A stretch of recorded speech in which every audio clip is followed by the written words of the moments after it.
여러분 주말 잘 견디셨습니까? 김명준의 뉴스파이터입니다. 50대 남성이 시신으로 발견됐습니다. 변사 처리됐는데요. 그런데 최초 현장을 발견한 경찰이 찍은 사진에는 있는데 이후 찍은 과학수사대의 사진에는 없는 게 있었습니다. 바로 1,000만 원 상당의 20돈 금목걸이. 목걸이가 없어지기 전에 현장에 들어갔던 사람은 경찰 4명과 검시조사관 1명뿐이었습니다. 범인은 누굴까요? 8월 25일 월요일 김명준의 뉴스파이터 60초 후에 달려보겠습니다.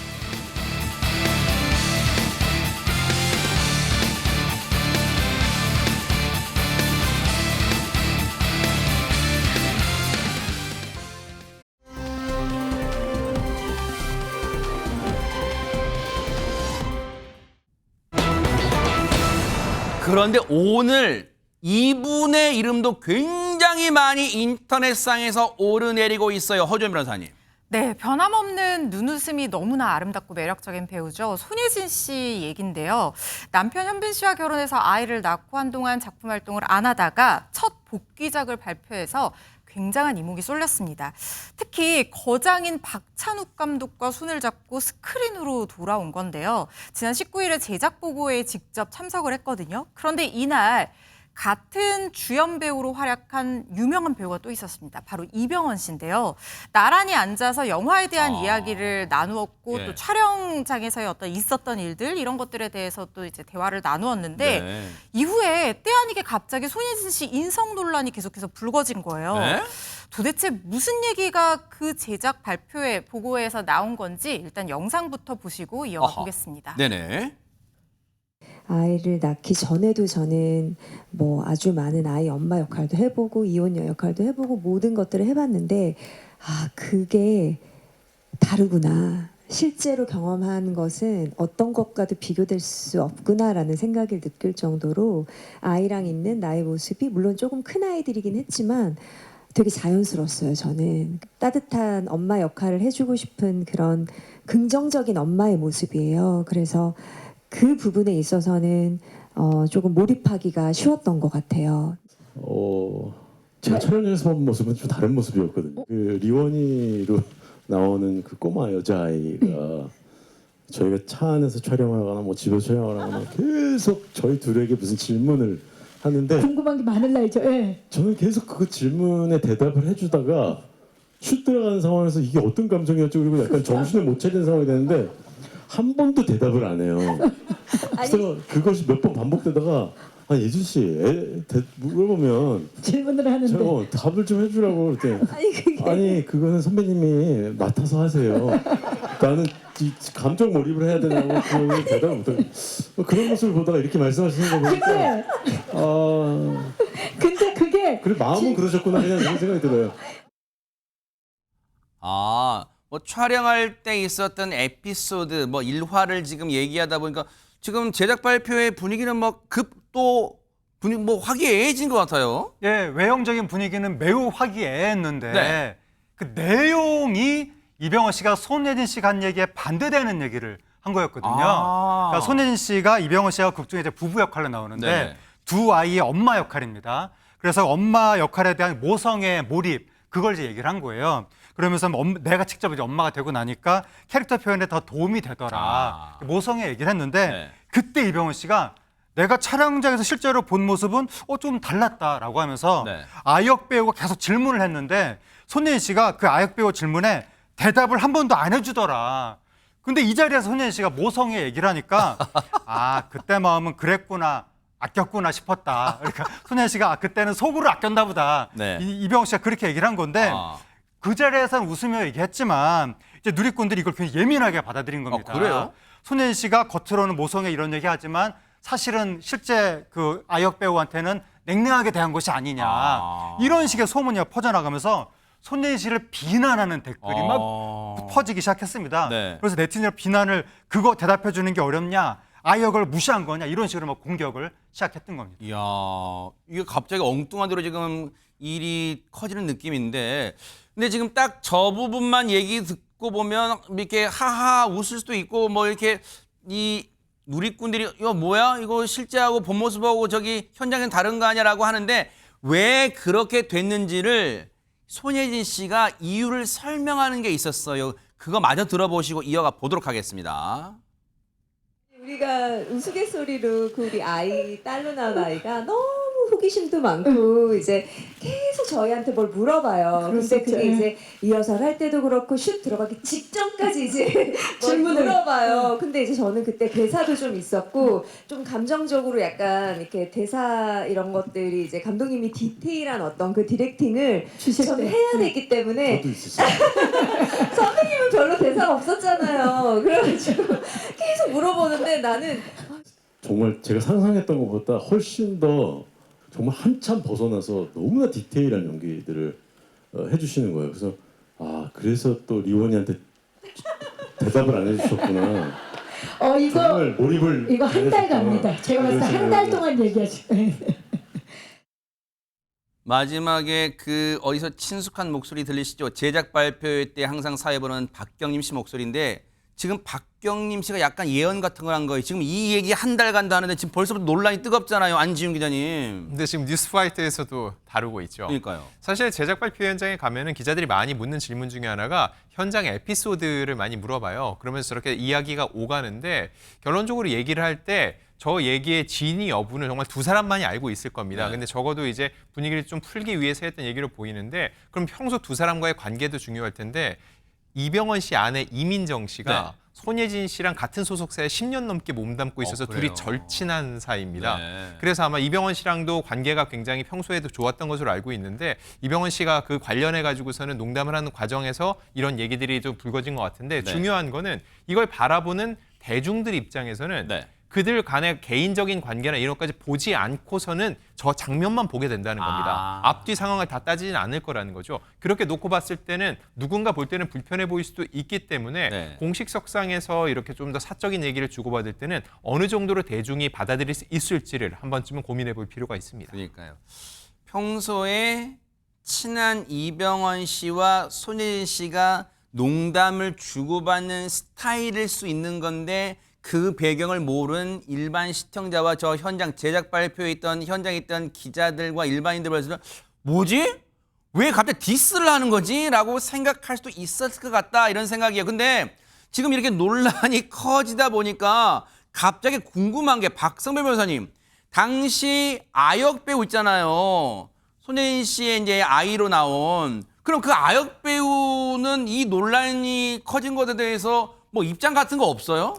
아이보다는 어머니가 나서서 입장을 냈습니다. 아역 배우 최솔량의 어머니가 SNS에 글을 남겼는데 저도 당황스러운 부분이에요. 장난스럽게 얘기했던 재밌는 에피소드인데 저희 역시 억울한 부분도 있어라고 글을 남기면서 그 네. 결론으로 팩트는 다정하셨다는 거예요. 즉 손예진 씨가 다정하셨다고 결론을 내려줬습니다. 네. 그리고 손예진 씨가 지난 연말에 이 최솔량에게 크리스마스 선물을 해준 것도 동시에 재조명되고 있는데 네. 이 최솔량 어머니는 SNS에 산타도 못 구하는 건데 손예진 배우님이 선물로 구해주신 감사해요라는 글도 남겼습니다.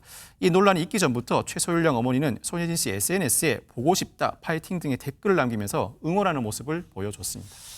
근데 이제 이 뭐랄까요? 이걸 해프닝 정도가 아마 적절할 것 같아요. 이게 무슨 논란, 파문 그런 단어는 너무 과하고 어울리지 않는 것 같은데 근데 그럼에도 글쎄요. 이 보통 댓글을 보면 거기에 이 일부 누리꾼들이 분위기를 주도하는 막 그런 누리꾼도 있잖아요. 네. 이거 뭐 예를 들면 지금 두 분 아까 이병헌 씨하고 손예진 두 분이 말씀 나눈 거는 그 한 파트잖아요. 전체 영화가 촬영되는 전체 기간 중에 한 장면이고 그 장면을 제가 볼 때 제 느낌인데요. 이병헌 씨는 좀 더 분위기를 재밌게 이끌어가 보려고 그렇게 얘기를 한 것 같아요. 이게 무슨 뭐 손예진 씨를 디스하거나 뭐 문제가 있다는 걸 지적하기 위해서 하는 게 아니잖아요. 지금. 옆에 박찬욱 감독도 훨씬 막 활짝 웃고 있었어요. 네네. 박경림 씨도 그런 얘기를 하는 네. 걸 보면 분위기를 좀 더 재밌게 만들어 보려는 시도인 것 같은데 네. 두 가지 점에서 저는 이제 앞으로 주의할 필요가 있다는 생각이 저건 공개적 자리잖아요. 공개된 자리에서 무슨 얘기를 하면 어쨌든 오해를 불러일으킬 수만 안 하면 제일 좋다. 저는 그렇게 생각해요. 그래서 뭐 유튜브 방송 같은 데도 보면 일반적으로 막 서로를 디스하면서 사람들의 어그로를 끄는 경우들이 많거든요. 이게 오해를 불러일으킨다는 점을 먼저 알았으면 좋겠고 두 번째는 이게 분위기 자체가 두 사람이 무슨 뭐 정말로 막 문제가 있어서 지적하는 것처럼 보이지 않고 분위기를 조금 더 재밌게 만들려고 하는 시도로 보여진다면 네.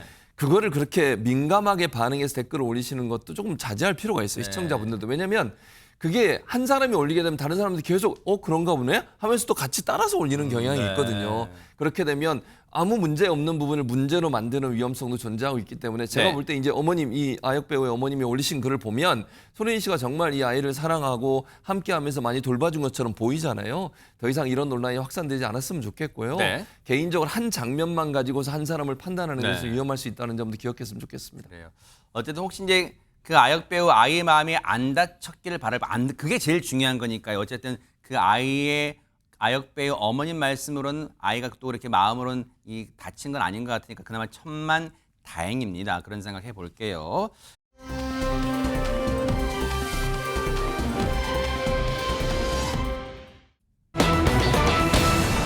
어머나 혹시 여러분들 김도균 하면 누구지 하실 것 같은데 제가 잠시 뒤에 보여드릴게요. 근데 허준 변호사님 뭐 빠른 게 좋긴 뭐 대부분 좋은데 노화라면 늙어진 나이 먹는 거야 그게 그게 좋은 거예요 지금? 그걸 누가 좋아하겠어요. 네. 모두의 희망은 노화를 늦추는 것 아닙니까? 그쵸? 그래서 우리가 의학기술도 발달하고 과학기술도 발달하고 하는 건데 네. 그래서 사람들이 요즘에 유행하는 게 뭐냐면요. 뭐 기술의 발달도 좋지만 스스로 삶에서 건강하게 생활 습관을 실천해서 노화의 속도를 늦추는 저속 노화 생활 습관이 유행이에요. 그래서 저도 요즘에 운동 열심히 하고 건강식 먹고 생야채 많이 먹으려고 노력하고 어쩐지 완전히 얼굴 장난 아니야 진짜 요즘 와 진짜 네네. 죄송합니다. 네. 그런데 저속노화가 이렇게 유행인 상황에서 고속노화로 분위기에 역행하는 사람이 있다고 합니다. 오히려 이걸 즐긴다고 하는데요. 네. 바로 밴드 백두산의 기타리스트인 김도균 씨입니다. 야 이분 이제 시청자들이 이 사람 그럴 거예요. 네. 다 아실 거예요. 백두산 하면은 80년대에 우리 부활과 신화위와 함께 3대 이 국내 헤비메탈 1세대 그룹으로 유명했잖아요. 거기에 김도균 씨 64년생이시거든요. 와. 그러면은 사실 이제는 노화에 좀 신경 쓰실 때도 됐는데 네. 김도균 씨가요. 규칙적으로 불규칙한 생활을 매일 하고 있다는 거예요. 그것도 뭐예요? 아니 매일 다른 시간에 일어나서 매일 샷을 무려 6개를 추가한 커피를 마시면서 어머나? 이거 진짜 심각해요. 30년째 삼각김밥으로 끼니를 때운다고 하십니다. 정말 너무 심각한 상황 아닌가 싶습니다. 와, 아니 근데 저렇게 이 삶을 저렇게 사는 게 괜찮을까요? 직접 한번 들어보시고 이어가 보도록 하겠습니다.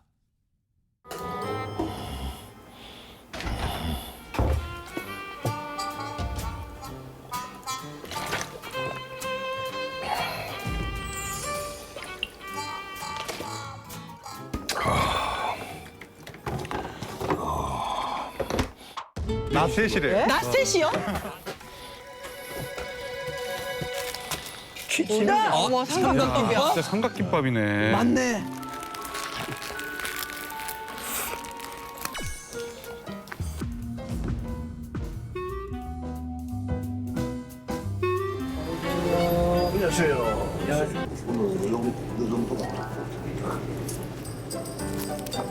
포인트를 한번 또 정리해 볼게요. 예예예. 예, 그렇죠. 평소대로 이제 아메리카노 샷 총 6개로 만드시죠. 한 6개요? 6개를 한꺼번에. 6샷이요? 예, 이렇게. 아니 거의 색깔이 사약인데. 아니 뭐 한 샷 추가 하나 정도는 할 수 있지만 샷 6개 어쨌든 샷도 커피도 과하면 안 좋을 텐데 진짜 몸에 안 좋은 행동 다 하고 있어요 지금. 누군가는 방송 설정 아니냐 할 수 있는데 제가 방송 때 한번 뵙고 여쭤봤어요. 네. 실제 저러고 사십니다. 진짜예요? 근데 중요한 거는 건강해 보인다는 거죠. 그리고 이런 생활을 하는데 나름의 이유는 있는데 본인이 출근을 하는 직장인의 삶이 아니기 때문에 삶이 굉장히 불규칙하다는 거예요. 오후 3시에 깬 적도 있고 6시에 깬 적도 있고 하다 보니까 기상 시간이 매일 다르다는 거죠. 그러다 보니까 음악 외적인 거에 다른 거는 신경 쓰고 싶지 않다는 거예요. 그래서 굉장히 간편하게 다 하고 싶다 보니까는 개인적으로는 이게 밤에 먹어도 몸에 부대끼지 않는 삼각김밥을 먹는다고 하는데 모두에게 그런 건 아닙니다. 김도균 씨는 이게 부대끼지 않는다고 얘기를 해요.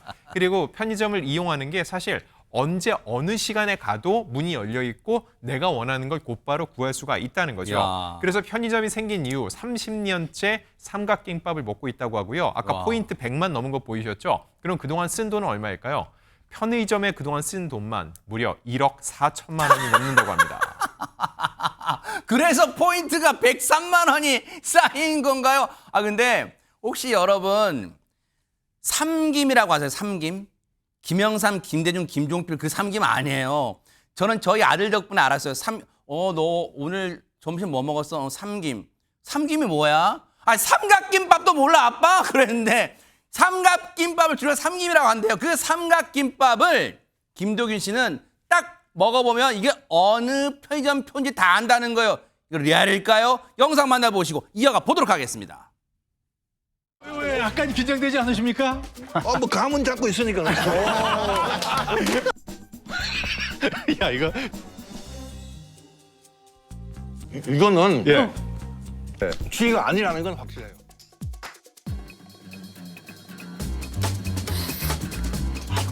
이게 뭐라고 이게 흥미진진해.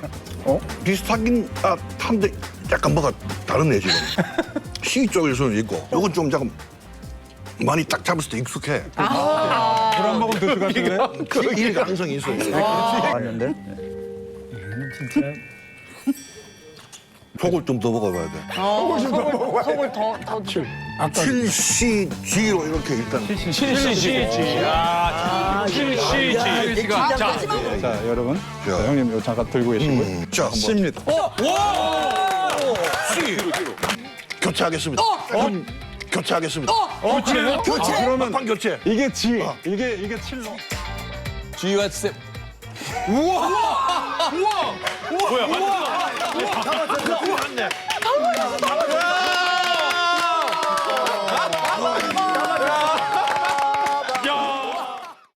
아니 덩달아 저희도 박수를 쳐야 될 분위기 같은데 근데 하재근 평론가님 아까 저기 출연자분도 그랬지만 이게 뭐라고 이 맞추는 걸 진지하게 다 보고 있어요 지금. 네, 저 은근히 몰입이 되는데요. 아, 네네. 저걸 브랜드별로 삼각김밥을 다 맞췄네요. 그러니까 날마다 드시니까 그만큼 예민해진 것 같은데 또 저 장면에서 눈길을 끌었던 인물이 최성국 씨가 본인이 이렇게 그 접시를 딱 들면서 만면에 웃음을 띠고 자기 일이라도 되느냐 너무 자랑스러워서 막 좋아하고 있는데 네. 사실 최성국 씨가 상당한 절친이라고 합니다. 김도균 씨하고. 그러니까 과거 예능 프로그램을 나왔다가 엄청난 절친이 됐다는 거예요. 형님 아우 지간이 돼서 네. 최성국 씨가 결혼할 때 김도균 씨가 축가를 불러준 적도 있다고 합니다. 대박. 그 정도로 절친인데 요즘에 최성국 씨가 김도균 씨의 건강을 걱정한다고 합니다. 뭐라 그랬냐면 김도균 씨가 강남 한복판에 사는 자연인이다. 근데 자연인 방송 보면 자연인들이 산 타고 다니면서 건강에 좋은 음식들을 드시는데 이 형님은 안 좋은 것만 골라서 드신다.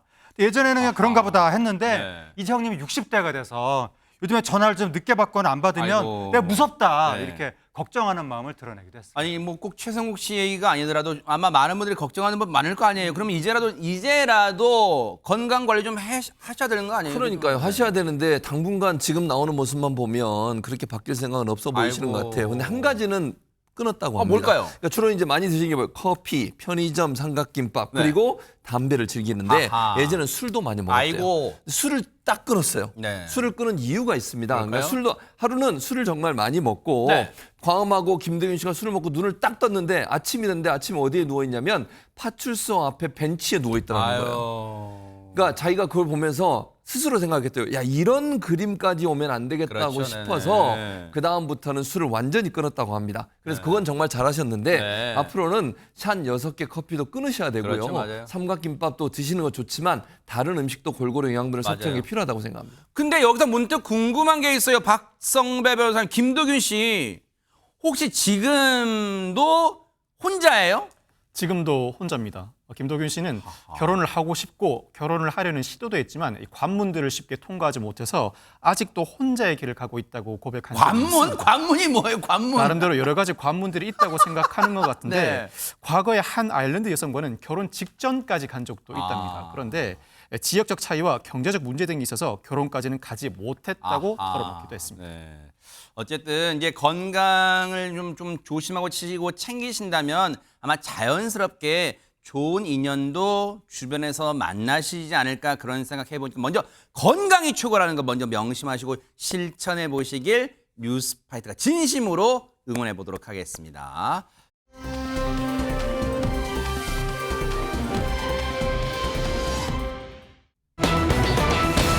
자, 분위기 바꿔볼게요. 제목만 봐도 지금 섬뜩합니다. 하재근 평론가님. 지난 20일에 인천의 한 빌라에서 50대 남성이 숨진 채 발견이 된 겁니다. 그래서 경찰이 출동해서 단순 변사 사건으로 확인을 하고 이제 변사자의 사진을 찍었는데 그 사진에는 변사자가 1,100만 원 상당의 금목걸이, 20돈 금목걸이를 하고 있는 모습이 찍혔습니다. 찍혔는데 조금의 시간이 흐른 후에 현장에 과학수사대가 도착해서 또 사진을 찍었거든요.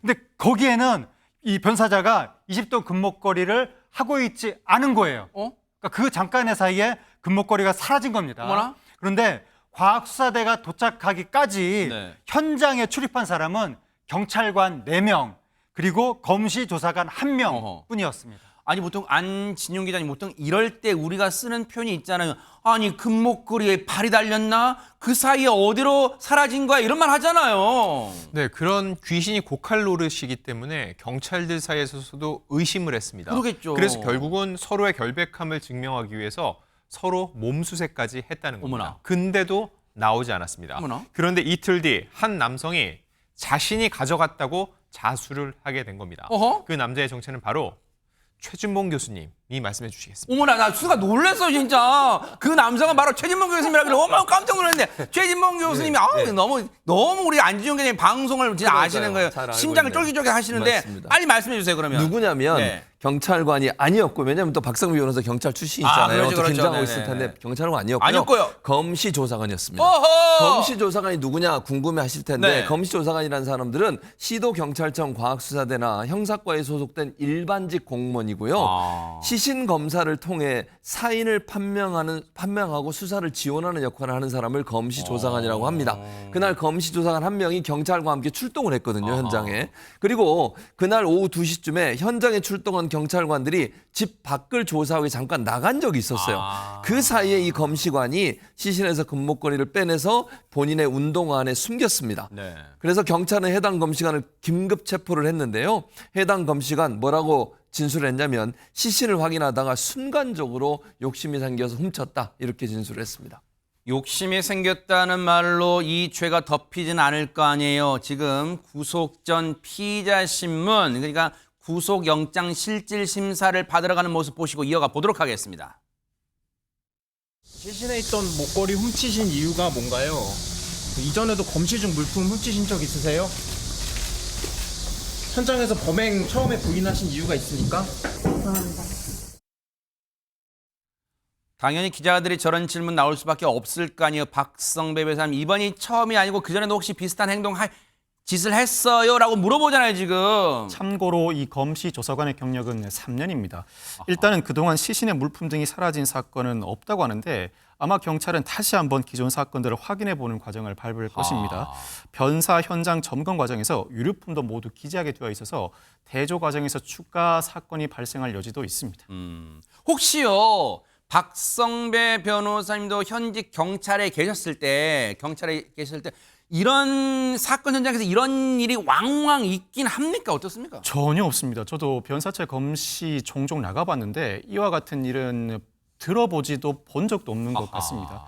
처음 이 소식을 접했을 때 범인이 경찰이든 일반직 공무원인 검시조사관이든 파면, 해임 등의 징계는 불가피하다는 느낌이 왔습니다. 기본적으로 파면 대상이고 특히 형사처벌 대상인 범죄를 저질렀을 뿐만 아니라 그 대상이 사건 관계자의 물품을 절취했다. 파면 대상일 뿐만 아니라 그동안의 공작을 감안한다면 해임 대상으로서 선처의 여지가 거의 없습니다. 자, 그런 나쁜 짓을 저질렀으면 당연히 조금 전에 구속영장 심사 받는 모습 봤으니까 허준 변호사는 당연히 구속됐겠죠? 구속이 받아들여지지 않았습니다. 영장 청구가 기각이 된 건데요. 주말에 영장 실질심사가 이루어졌기 때문에 당직 판사가 실질심사에 참여를 했는데 지금 절도 혐의 받고 있거든요. 이 검시조사관은 구속되지 않았습니다. 허허. 아니 왜 우리가 시청자분들 그러고 아니 왜? 이런 나쁜 일을 저지르는데 왜? 그럴 거 아니에요 지금. 이것이 상당히 이례적이고 좀 충격적인 범죄이기도 하고 특히 수사기관 입장에서는 암수범죄의 가능성이 있기 때문에 기존에 이 사람이 훔쳤던 물건에 대한 증거인멸의 우려 이런 것들을 걱정해서 구속영장 청구에 이르렀을 수 있다는 생각은 들지만 일단 네. 이 사람이 공무원이기 때문에 신분과 주거가 좀 안정이 되어 있다 이렇게 판단을 한 것 같고요. 특히 이 사람이 스스로 어쨌든 문제가 되니까 자수를 하러 갔고 집을 수색했더니 금목걸이라는 증거품이 발견이 됐습니다. 그러니까 이 사건에 한해서는 증거인멸의 우려가 일단 없는 상황인 거죠. 거기다가 근무 기간 동안 공식적으로나마 사라진 물품이 없는 상태인데다가 아마 지금은 뭐 직위 해제 등으로 직무에서 배제가 된 상태일 겁니다. 그래서 재범의 우려도 없는 점들을 종합적으로 판단을 한 것 같고 특히 피해자 측에서 법적인 처벌까지 바라지 않는다 이렇게 얘기한 점이 고려가 돼서 구속이 되지는 않고 원칙대로 불구속 수사를 하고 있는 상황으로 보입니다. 구속이 안 된 것과 죄가 없는 건 다른 거예요. 앞으로 반성하면서 일단 재판 잘 받길 바라겠습니다.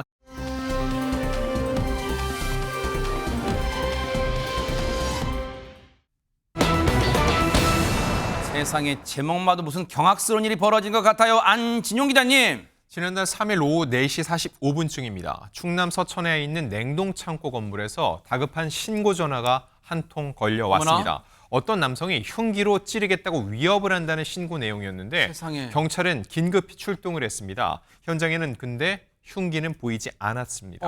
출동한 경찰은 신고자와 대화를 나누며 상황을 마무리 지으려고 하고 있었는데 네. 그 순간 돌발 상황이 벌어졌습니다. 어머나. 그 상황 영상으로 준비했습니다. 네네. 냉동창고에서 걸어나오는 사람들에게 어머머. 한 남성이 달려듭니다. 어머머머. 다행히 이를 본 경찰이 온몸으로 막아서며 이 남성을 제지하죠. 어머. 자, 아까 보신 분들은 아시겠지만 남성의 손에는 저 빨간 원 안에 흉기가 들려 있고요. 이 남성은 자신을 제지하려는 경찰에게까지 흉기를 휘두르려고 합니다. 이게 대체 무슨 일일까요? 어머나 세상에 너무너무 가슴 철렁한 순간인데 하재근 평론가님 경찰분들이 순간 제지를 했기에 망정이지 근데 저 인간은 흉기를 두고 누구한테 막 달려들고 있던 것 같은데요 지금? 60대 남성이거든요. 냉동창고 임차인이었는데 냉동창고를 임대해준 임대인 3명한테 달려들었다고 합니다. 어머나. 달려드는데 사유가 뭐냐면 그도 임대료를 밀렸다는 거예요. 네. 그래서 임대인들이 밀린 임대료를 갚아달라고 얘기하니까 네. 그 말 듣고 격분해서 저렇게 달려들었다고 합니다. 아니 임대인 입장에서는 못할 말 한 것도 아니잖아요 허주현 변호사님. 그렇죠. 그리고 설령 못할 말 했다고 하더라도 흉기로 저렇게 대응하는 건 맞아요. 당연히 안 되는 거죠. 그리고 심지어 현장에 신고받고 출동한 경찰들이 와 있었는데도 불구하고 흉기를 든 채 저렇게 달려들었다고 하고요. 심지어 경찰들이 제지를 하니까 경찰관들한테도 이 흉기를 휘두르면서 난동을 부렸다고 합니다. 뭐라고요? 간이 배 밖으로 나온 인간 아니에요? 경찰한테 흉기를 휘둘려 죄가 더 가중되는 거 아니에요? 박성배 변호사님. 흉기를 든 채 임대인들에게 달려들고 흉기를 경찰들에 휘둘렀다. 당연히 현행범 체포 대상입니다. 경찰은 이 60대 남성을 현행범 체포했고 결국 살인미수, 특수공무집행 방해 혐의로 구속해 검찰에 송치했습니다.